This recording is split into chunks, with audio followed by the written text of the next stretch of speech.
అంటే మళ్ళీ ఒకసారి చెప్పు. పైసలు అంటే సురేష్ అన్న తర్వాత ఎవరైనా కొడంగల్ వెజిటేబుల్ వెళ్ళారా? మన భాస్కర్ బాగానే చెప్తున్నావు, ఇదైతే వాస్తవమే. కానీ ఇప్పటి నుంచి అన్ని యూట్యూబ్లో వీడియో పెట్టాలి. ఈ అన్న కొత్తిమీర వేస్తాడు. అన్న నీ పేరు ఏం పేరు అన్న?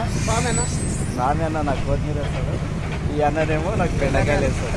కానీ బెండకాయలు ఫ్రెష్ ఉంటాయి, రెగ్యులర్ వేస్తాడు, మంచిగా ఉంటాయి. ఇదే నా చెప్తున్నా. ఓకే,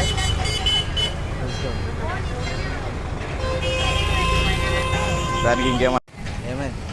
నిన్న ఆయన నమ్ముకొని బెండకాయలు తెప్పిస్తాను తెప్పియకుండా కాయలు అయినా పొద్దుతాను ఆయన బెండకాయలు కొద్దిమీర 30 కట్టలు అని అంటే తీసుకుంటే 10 కట్టలు రూపాయలు ఆసమని చెప్పిన మళ్ళీ 30 కట్టలు తెప్పించి మళ్ళీ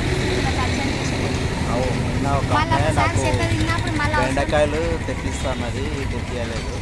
అంటే ఎప్పటి తెచ్చే అబ్బాయి వేరే అబ్బాయి ఇద్దరు తెస్తారు. ఒకరు అంత బాగోలేకుంటాయి. అట్లానే ఒక ఆమె చెప్తే మా పక్కల అమ్ముతామని తెప్పిస్తాను తెప్పియలేను. నేను గిరాకీ చెప్పేది. ఈరోజేమో కొత్తిమీర తీసుకుంటా 10 కట్టలు అని చెప్పి ఎక్కువ తెప్పి అన్నారు నాకు. తెప్పించినాక వస్తే నేను తీసుకున్నాను అని చెప్పి. అందుకే ఎవరిని నమ్మరా ఇప్పుడు కూరగాయలలో ఈ విషయం ఇట్లా ఉంటుంది తెలుసుకో. తెచ్చుకున్నాక ఏమన్నా మీరు ఎక్కువ తెచ్చుకున్నారు అనుకో ఓడిపోయిన అంటారు లాస్ట్ మీరే. కాబట్టి ఇది గ్రహించగలరు. స్కూల్ ఇచ్చినట్టున్నారు పిల్లలు, ప్యాడ్స్ పట్టుకొని పోతున్నారు. Kodangal near state bank of India.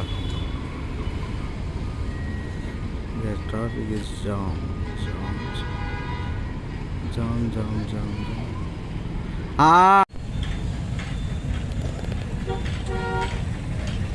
Work in progress. There is JCB working.